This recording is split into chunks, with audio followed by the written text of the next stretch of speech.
No entorno do Mar da Galileia, um lago com aproximadamente 21 quilômetros de comprimento por 13 de largura, no norte da terra de Israel, Jesus concentrou as suas atividades nos 2 primeiros anos de seu ministério. Por isso, muitas vezes, ele é chamado de o Galileu.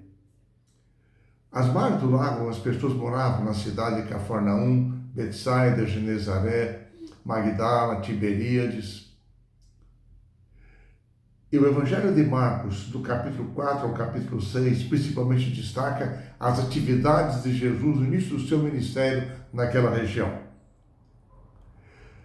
É interessante que Marcos conclui, inclusive, o capítulo 4, apresentando Jesus acalmando uma tempestade no Mar da Galileia.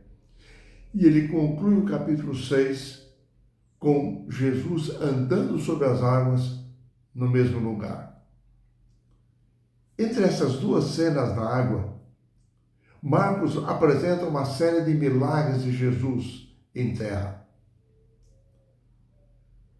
O primeiro deles foi após um cansativo dia de atividades, ensinando as multidões. Cansado, Jesus pediu que o levassem para outra margem do lago. Jesus adormeceu no barco. Eles foram lago adentro. E no meio do lago sobreveio uma grande tempestade. Pescadores experientes, os discípulos perceberam que o barco corria o risco de afundar. Todos os esforços foram feitos e, finalmente, tomados de profundo medo, eles resolveram acordar o mestre, lhe perguntando: Mestre, não te importa que nós pereçamos? Eles haviam se esquecido de que no Salmo 104 nos é dito que Deus controla toda a natureza, inclusive as águas. Eles haviam se esquecido de que ali estava aquele que havia realizado muitos milagres diante deles, aquele a quem eles haviam já reconhecido como Messias. Assim, tomados de temor, buscaram a ajuda de Jesus. A ação de Jesus foi imediata. Jesus ordenou que o vento parasse, as águas se acalmassem. Houve uma teofania, uma manifestação visível de Deus. Uma demonstração clara do poder de Jesus, quem ele era. Juntos, o temor inicial dos discípulos e depois a surpresa diante do poder de Jesus demonstrado acalmando a tempestade, demonstram que os discípulos não compreendiam ainda a verdadeira natureza de Jesus. Quem na verdade ele era. Acalmada a tempestade, ao amanhecer, quando chegaram à outra margem, eles foram surpreendidos por encontrarem um endemoniado que vivia nos sepulcros e que se dirigiu até Jesus correndo. Era um homem que ninguém podia controlar, que se feria com pedras, que esbravejava. Esse homem, entretanto, correu até Jesus, se atirou aos seus pés e começou a adorá-lo. Naquele momento, os demônios que ocupavam a vida daquele homem, eles começaram a gritar. Mas Jesus percebeu, mesmo assim, a atitude daquele homem que reconhecia em Jesus aquele que podia ajudá-lo. Assim, Jesus ordenou que os demônios se afastassem daquele homem. Jesus percebe quando nós estamos aflitos e oprimidos pelo inimigo. Os demônios começaram a gritar porque eles não queriam ser incomodados por Jesus. Eles reconheceram o poder de Jesus sobre eles. Só que o inimigo agora mudou de estratégia. No grande conflito contra Cristo, os demônios agora pedem que Jesus não os expulse para qualquer lugar, mas que os mandasse para uma manada de porcos que estava na montanha próxima. Jesus o permitiu para provar os gerazenos e para ensinar algumas lições. Quando aqueles demônios foram expulsos e entraram nos porcos, Os porcos se precipitaram montanha abaixo e se afogaram no lago, causando um profundo impacto nas pessoas que ali estavam. Aparentemente, o inimigo estava ali numa estratégia alcançando uma aparente vitória, porque a morte dos porcos influenciou os moradores de Gerasa a responsabilizarem Jesus pelo seu prejuízo. E agora, em lugar de estarem felizes por aquele homem estar em são juízo, livre dos demônios, eles rejeitaram Jesus e pediram que Jesus se retirasse do meio deles. Com o coração endurecido, eles não queriam ver os efeitos dos seus milagres. Os interesses terrenos estavam acima dos interesses espirituais para eles. Porém, nessa história, nós percebemos a realidade da vitória de Jesus. Ele expulsou o inimigo de Gerasa, e eles estavam ali numa legião. O homem ficou liberto, curado em são juízo. E mais, tornou-se uma testemunha viva, dirigiu-se até Decápolis e começou a pregar o Evangelho, a contar daquilo que Jesus realizara em seu favor. Quando nós vamos lendo o Evangelho de Marcos, nós percebemos, por exemplo, no capítulo 5, que Marcos usa a mesma estratégia do capítulo 3, de um modo bastante impactante. Ele inicia uma história com um personagem, Jairo, mas depois ele faz uma pausa e ele introduz uma mulher enferma na história. E assim ele relata uma história dentro de uma outra história. E ele retorna depois ao desfecho da história de Jairo. Há um ponto-chave, alguns pontos-chave existem nessas duas histórias, de Jairo e da mulher enferma. Jairo era um líder religioso na sinagoga. Provavelmente ele procurou Jesus porque ele tinha ouvido sobre Jesus ou já havia presenciado ou testemunhado algum dos seus milagres. Em segundo lugar, Jairo creu no poder de Jesus para curar a sua filha. Mais ainda, ele confiou nas palavras de Jesus durante o trajeto para a sua casa. No caso da mulher enferma, nós percebemos que ela tinha ouvido sobre a fama de Jesus que percorria as cidades. Mas devido às crenças rituais da época, ela não se sentia digna de se aproximar diretamente de Jesus. Então o que ela fez?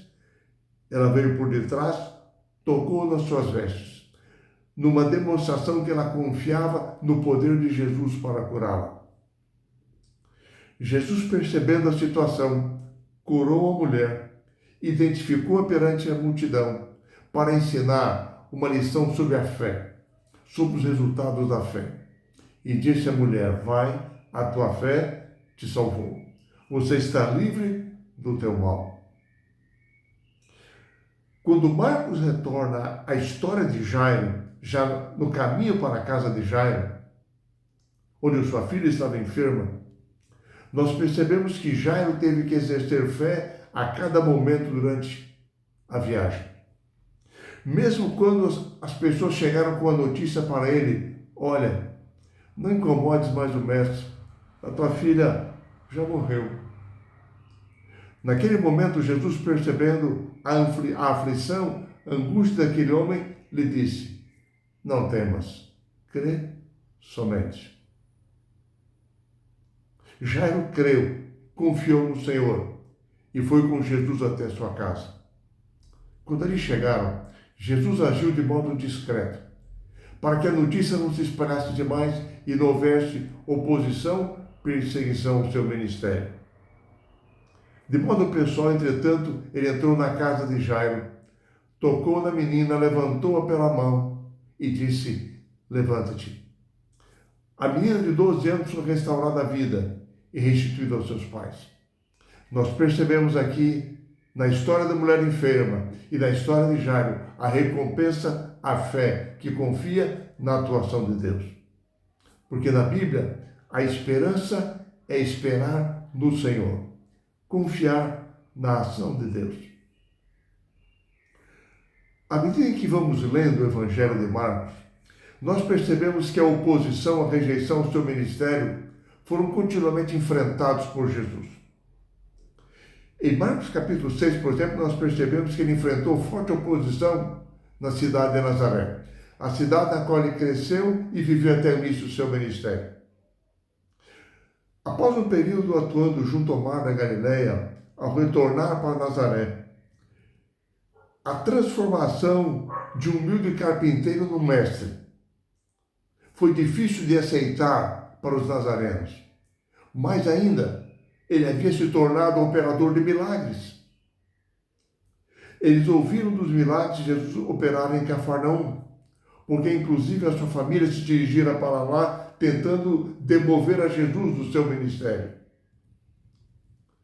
Vendo a incredulidade dos nazarenos, Jesus só curou ali alguns poucos enfermos, retirou-se da cidade e foi pregar em aldeias vizinhas. O coração endurecido rejeitou o ministério de Jesus e a ele se opôs. É interessante que no início do seu ministério, durante 1 ano e meio, Jesus tinha vários seguidores. Mas após essa experiência em Nazaré, ele resolveu escolher 12 para estarem permanentemente com ele, para serem ensinados, preparados e serem os continuadores da missão que ele viera iniciar nessa terra. Eles ficaram conhecidos como os 12 apóstolos, as testemunhas oculares de Jesus. Receberam do mestre orientações especiais para pregar, como deveriam proceder, e assim saíram de 2 em 2, dependendo da hospitalidade das pessoas muitas vezes, pregando a palavra de Deus, anunciando o reino de Deus, que o Messias já chegara. Eles saíam e voltavam até Jesus, relatando a sua experiência. O ministério de Jesus entra agora numa etapa mais abrangente, mais decisiva. Após o seu batismo por João Batista, este continuará pregando durante algum tempo mais na Judéia ao sul, ao passo que Jesus pregava ao norte, na Galileia. Porém, nesse momento, João Batista foi preso por Herodes, porque o advertiram dos seus pecados, inclusive por haver tomado Herodias, esposa de seu irmão Filipe, como mulher. Num banquete, para satisfazer os caprichos de Herodias e de sua filha, a cabeça de João Batista foi oferecida numa bandeja. E assim a morte de João Batista causou um grande impacto. João pregava na Judéia, Jesus na Galileia. Após a morte de João Batista, Jesus se dirigiu para a Judéia, iniciando ali o seu ministério na Judéia. Pelo relato de Marcos, nós percebemos o contraste daquele momento. A prisão e morte de João Batista simbolizando uma missão concluída, o anúncio da primeira vinda. O envio por Jesus de seus discípulos, significando uma missão à frente, o anúncio do seu reino, da sua segunda vinda. Após os discípulos retornarem da sua missão de 2 em 2, Marcos relata que uma grande multidão afluiu para ouvir o mestre. Jesus os percebeu como ovelhas sem pastor. Passou o dia ensinando a multidão. Diante da preocupação dos discípulos para que os dispensassem, para que buscassem alimento, eram agora uma multidão faminta ao final do dia, Jesus realizou o milagre da multiplicação dos pães e dos peixes. Em João, capítulo 6, quando João relata o mesmo milagre, ele diz que esse milagre fez reviver na mente da multidão o conceito popular de que o Messias libertaria Israel do domínio romano. Haveria prosperidade, justiça e paz, alimento em abundância para todo o povo, glória para Israel.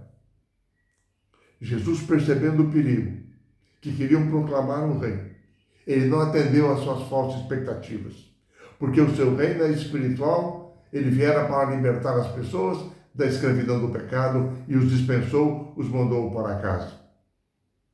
Assim, enfim, o Evangelho de João Marcos relata os eventos da vida de Jesus, destacando sempre o propósito e a missão de Jesus em seu ministério.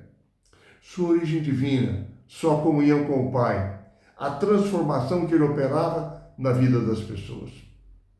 Marcos conclui o capítulo 6 do seu evangelho mostrando Jesus andando sobre as ondas do mar, para demonstrar o seu controle, o seu poder sobre a vida daqueles que o seguem, qualquer que seja a situação que eles enfrentam. O Evangelho de Marcos nos mostra os resultados da verdadeira, da genuína fé. Que você e eu possamos sentir em nossa vida a presença, o poder transformador de Jesus. Que o seu poder e a sua graça incidam hoje sobre a sua e sobre a minha vida, para que hoje e sempre nós nos preparemos para o seu santo reino.